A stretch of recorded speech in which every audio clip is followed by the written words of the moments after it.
neutrino-driven bipolar jet. And we didn't put anything in by hand except the initial model. So these things explode quite nicely by a neutrino mechanism, but it's pretty exotic. It's under-energetic in the sense that this is also about 10 to the 50 erg explosion. You never, when it's easy, get 10 to the 51 ergs. I think you need the 3D for that. And you probably need to have some mass there, because you need to have the mass there to absorb the neutrinos in order to get enough energy for the explosion, which you'll eventually get by the 3D activity. These are example trajectories of the matter, some coming off along the poles and then stuff coming off to the side. So it's a wide angle explosion. And then stuff is falling back by gravitational attraction as well.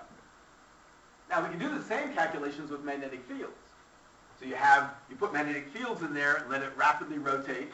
You're going to wind up field at a minimum. There are amplification mechanisms as well that will give you large fields. And eventually, with rapid rotation, you can generate fields sufficient that by dint of their stress can overcome the ram pressure that might be otherwise inhibiting explosion and get more vigorous explosions. These are velocity vectors, in fact, not magnetic fields. But here's that proto-accretion disk. There's that inner rotating object. And then here's the bipolar jet. The blue is high entropy material. This is magnetic pressure divided by gas pressure. So the magnetic pressure is high in the blue region. And so here's the inner region of the disk that's being eroded by the shear flow, where you have stuff falling, moving out, and the disk sitting there, and at the interface you have eddy digging. It's Kelvin-Helmholtz rolls, and that just eats away at the disk. And this is a more vigorous explosion than just neutrino-driven, but it's qualitatively similar. Now let me get to the acoustic mechanism. The acoustic mechanism is controversial. It may not be right, but it emerges from our calculations if nothing else works. And what happens is you wait a long time, you saw that turbulence. Well, you also get plumes hitting the surface because the matter that comes in pseudospherically without any rotation starts to be funneled into plumes that dance over the surface, hitting the surface.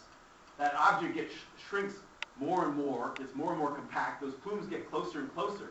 But if you have this shock oscillation, then you get kinks in the shock. It's not spherical, you get kinks, and matter accretes through those kinks. People know about Mach stems? No? No weaponeers here? Okay, good. And it looks something like this. You get collapse, these are isodensity contours. This is where the shock is. The color is entropy. Every time you shock something, the entropy goes up. It's irreversible. And so you get a shock right there. It's stalled, but you see all those zones coming in. But then you get this shock instability, and the neutrino driving is going to be quite vigorous. It's trying to find a way out. In the process, you get all these kinks in the shock structure. You see right there, you see plumes hitting the surface. That inner region is then excited to oscillation, and there's those plumes right there. They're dancing over the surface, but they're fairly narrow. It's trying to explode in various directions, but look what happens. This inner core is oscillating like that, countervailing. And you get sound waves generated more in one direction than another. The sound waves are bouncing off the accretion walls, and it creates a cavity. That's the protoneutron star. And there's the cavity, which is the supernova in this context. At the same time as it's exploding, it's accreting. And so what you get here is simultaneous explosion and accretion. One side explodes while the other side doesn't.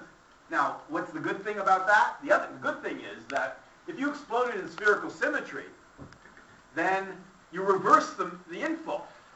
If you're in the neutrino-driven mechanism, some of those neutrinos are powered by accretion. It's hitting the surface. And if you explode in all directions, then you turn off the source, the cause of the explosion. If, on the other hand, you break the symmetry and you start exploding in one direction, allowing accretion in the other, the accretion will keep the power source going for the explosion in the other direction during the crucial early phases to enable it, so it doesn't undermine itself. So the breaking of the symmetry and the allowing simultaneous accretion and explosion in the early crucial phase seems to be crucial to not only the acoustic mechanism, but the neutrino mechanism. Because the same thing happens there. In that case, the neutrino mechanism would work. You keep accreting material to keep those neutrinos coming at a crucial phase, and then it explodes in all directions, but not symmetrically. It collapses, is rapidly rotating, the B fields are on, collapses more along the poles because of the centrifugal effects, but you're winding up B fields. We didn't put this in at all, and then when the B field gets large enough to overcome the ram pressure right there, you get a jet emerging. It just comes out. Now notice, it's exploding along the poles and it's still accreting along the equator. The same thing. It accretes along the equator, bringing in more differential kinetic energy, off which the magnetic field taps. And that magnetic field gets large and winds up in magnetic towers along the poles, and that causes the explosion. You get simultaneous accretion and explosion. The accretion keeps it powered, the explosion is asymmetrical.